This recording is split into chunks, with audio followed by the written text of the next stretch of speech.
Japan, a land of islands, has a history full of exciting stories and lots of fighting. From this time of fighting, brave warriors called samurai were born. They had a strict code of honor. Some of the best samurai became shoguns. These powerful military leaders ruled Japan for many years, making big decisions and leading with strength. Imagine old Japan, divided into groups that fought each other.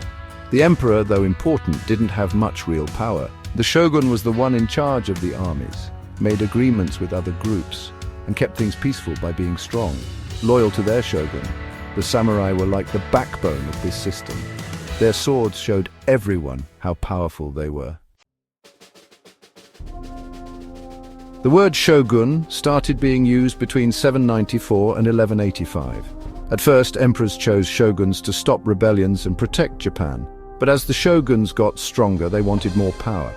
The first shogun, Minamoto no Yoritomo, took charge in 1192. This was a big change for Japan. The shogun, not the emperor, was now the real ruler. This made the samurai even more important because being good at fighting meant you had power.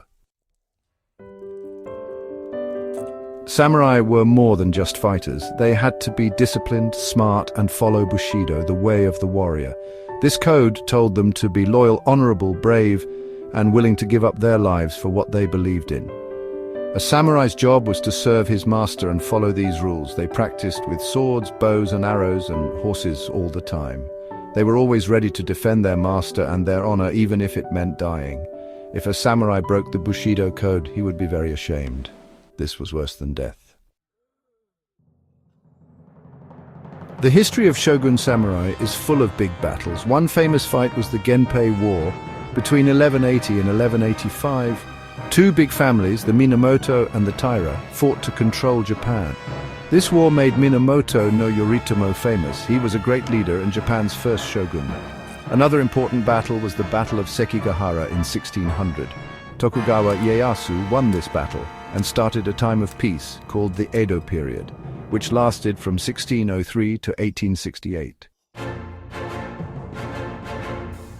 The Tale of Two Swords, Miyamoto Musashi, and The Way of the Warrior. One of the most famous samurai was Miyamoto Musashi. He was amazing with a sword and never lost a fight. He was famous for using two swords at once, a style called Niten Ichi Ryu. He was also good at making plans, drawing and writing. He wrote a book called The Book of Five Rings about strategy, philosophy and sword fighting. Musashi's life was full of duels, adventures, and always trying to become better. He is a great example of a samurai who wanted to learn and grow. The time of the shogun samurai officially ended in 1868, but their ideas are still important in Japan today. Ideas like loyalty, discipline, and honor are still valued.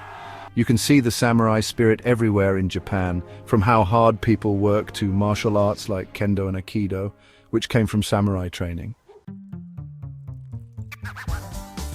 Samurai were not just fighters, they also liked art and were very spiritual. Zen Buddhism, which is about meditation, discipline, and finding peace, was important to them. You can see this in Japanese gardens, the tea ceremony, and the simple clothes samurai wore. These all show how much they valued balance, peace, and the beauty of simple things. Movies, books, and video games often show samurai as good warriors who are great with swords and always do the right thing. This isn't the whole story, but it shows how interested people are in the samurai code and how dedicated they were. Even though samurai don't exist anymore, their story still inspires us. It reminds us to be brave, disciplined, and always try our best. The shogun samurai, who were once great warriors, are still remembered in Japan. Their stories, told for many years, are part of Japan's culture and have become famous all over the world. From fighting on battlefields to the peace of a Zen garden, the shogun samurai changed Japan's history, art, and philosophy. They remind us about the strength of the human spirit, trying to be the best we can be and living with honor.